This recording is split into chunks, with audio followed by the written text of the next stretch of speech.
that'd be a good idea.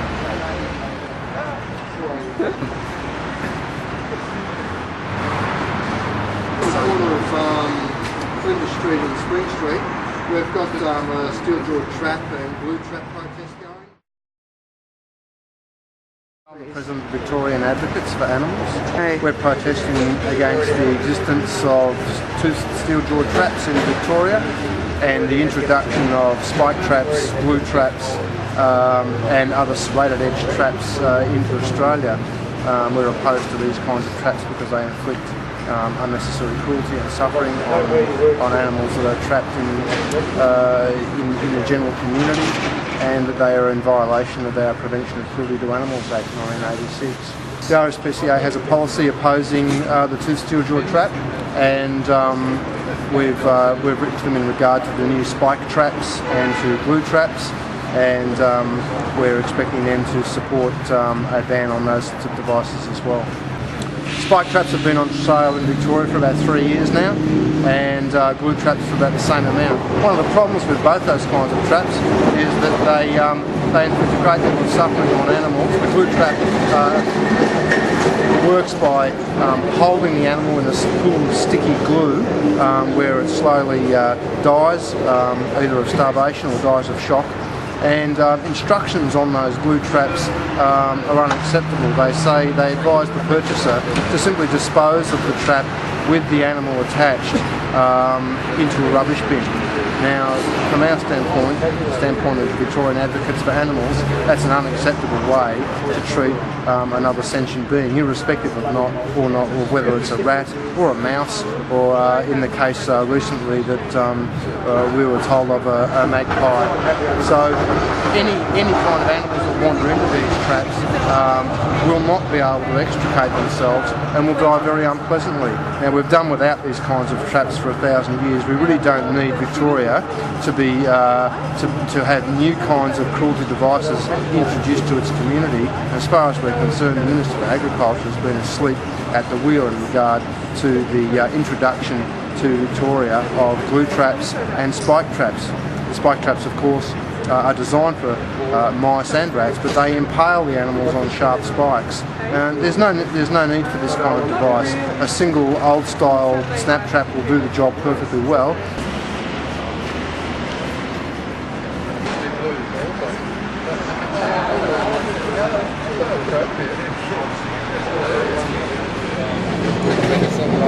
We've got protests going against various kinds of traps being sold in our community, and according to the Code of Practice, which is attached to the Prevention of Cruelty to Animals Act, you bludgeon the animal. I would still like to think that I live in a society that frowns on cruelty to animals, and I hope that is the case. We've been lobbying on this issue for about 6 years now, and there have been some incremental improvements. For example, the Department of Sustainability and Environment no longer uses the toothed steel-jawed dog trap. Instead, it uses a rubber-jawed dog trap. Now, the benefit of that is that it enables about 50% of your non-target species, your wallabies, your wombats, your possums, to be released. Unlike the old-style toothed steel-jawed trap, where you have 100%.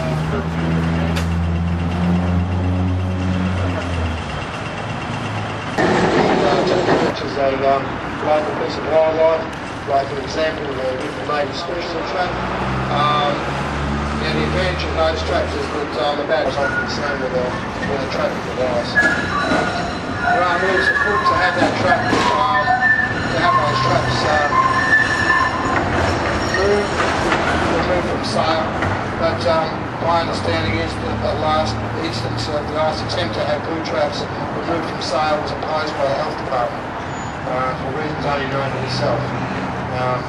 So we have a situation where we have 1,000 years without a mention of glue traps and spike traps, and we consider that we're so filthy in the opening 2007, we're so disgusting in our personal habits that we can no longer cope with the hordes of rats and mice overrunning us. So our buildings are of such poor quality that we need glue traps and spike traps. Well, it's an absolute disgrace. It's a farce. The Minister for Agriculture is asleep at the wheel. He's done nothing. He's said nothing. No one's heard of him. We've been pushing for the abolition of these traps now for 15 years, and we're still at the starting gates. Absolute disgrace. The nets, these are visible at night. We even have the angles are so low down the Aboriginal scale, it's tiny earth there, right down the bottom there, wildlife and wildlife care system. If we remove the black monochrome netting and enable people if they feel absolute need, they can't share their pairs, they fall forward with wildlife. We're so hungry in this country, we're so poor, we're so wretched.